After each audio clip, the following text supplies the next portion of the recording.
Cars honked, buses growled, and motorcycles zigzagged between the shimmering lanes of traffic. Heat rose from the asphalt, blurring the air in waves. People hurried across the sidewalks, clutching bags, pushing deadlines, and arguing on phones.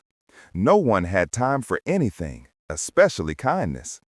If this moved you, don't forget to like, share, and subscribe to Sunrise TV for more heartfelt stories. But fate always finds its moment. Ahmed, a 34-year-old single father, stood at the roadside with a plastic bag full of groceries and his 7-year-old son's favorite chocolate biscuits. His son, Rafai, was waiting for him at home with the neighbor. Ahmed worked long hours, cleaning offices at night, repairing electric fans during the day, and still barely managed to survive. But he never complained. Rafai's smile made every struggle worth it. Wiping the sweat from his forehead, he waited for the traffic light to turn red so he could cross. But before it did, he heard a scream. High-pitched, sharp, terrified. Across the road on the opposite sidewalk, a young girl in a wheelchair was rolling too quickly toward the edge, toward the massive, relentless stream of traffic. Her small hands scrambled for the wheels, trying to stop herself, but the slope of the pavement was too steep. People saw her, but no one moved. Some recorded on their phones. Some stepped back. Some froze.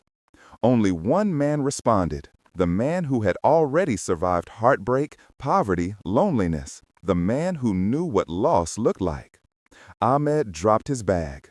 It hit the road, spilling the biscuits and vegetables, but he didn't even look back. Something inside him, the father in him, took over completely. Without thinking, without calculating the danger, he ran straight into the traffic.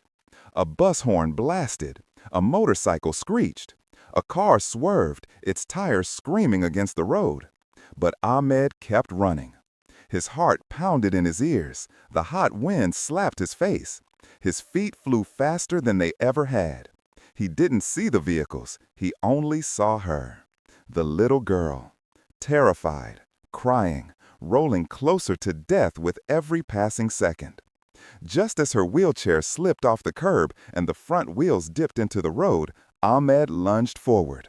He grabbed the handles. The chair jerked violently, but he held on. With all the strength inside him, strength that came from years of lifting burdens he never chose, he pulled her backward onto the sidewalk. A car rushed past his back, so close that the wind almost lifted his shirt. But they were safe. Safe. The girl clung to him, shaking, sobbing into his chest.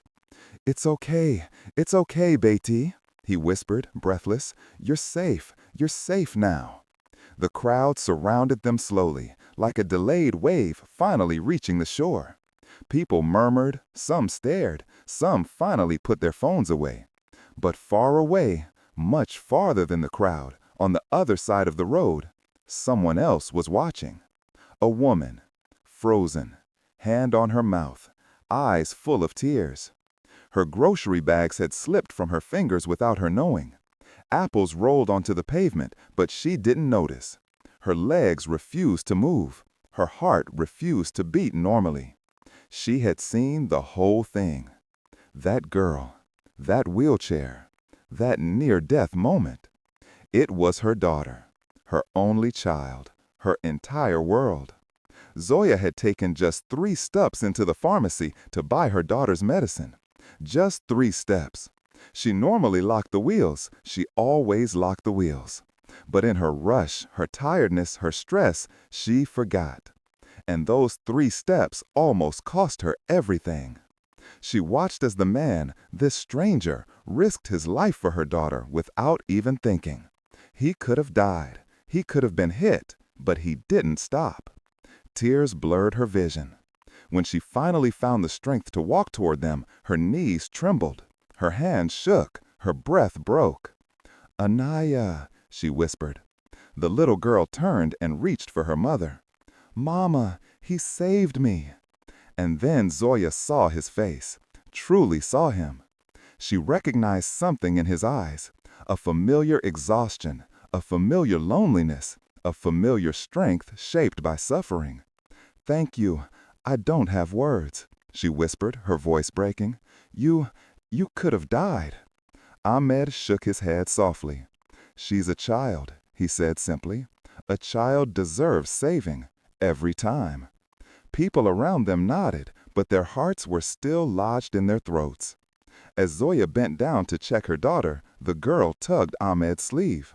Uncle, can I hug you? He smiled and knelt.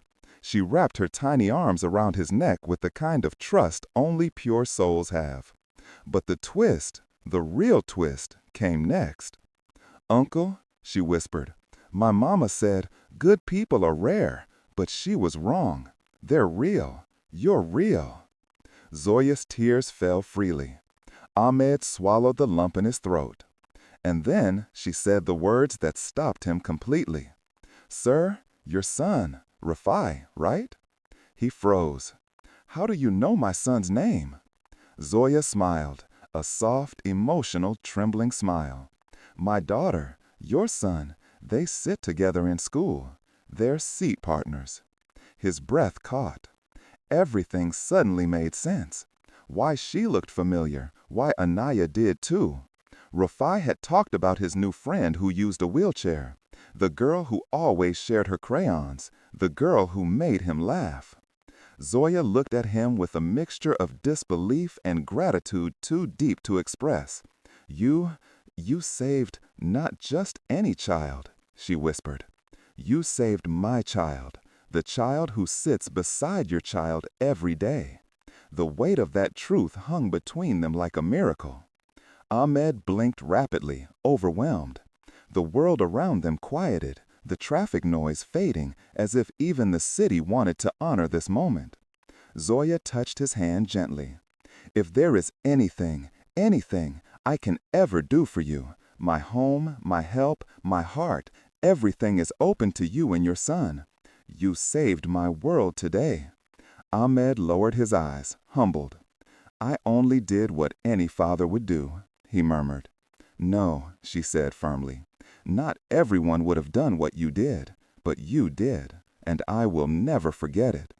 The crowd finally dispersed, but the bond formed in those few minutes would last forever. Two families who had crossed each other's paths silently every day, fate brought them crashing together in one unforgettable, life-changing moment. The moment one father risked his life for a girl he didn't know, who turned out to be the girl who sat beside his son. And from that day forward, the two families, broken, busy, struggling, surviving, became something neither of them expected. They became each other's strength. Because sometimes the greatest miracles are hidden in ordinary roads, in ordinary people, at the most unexpected times.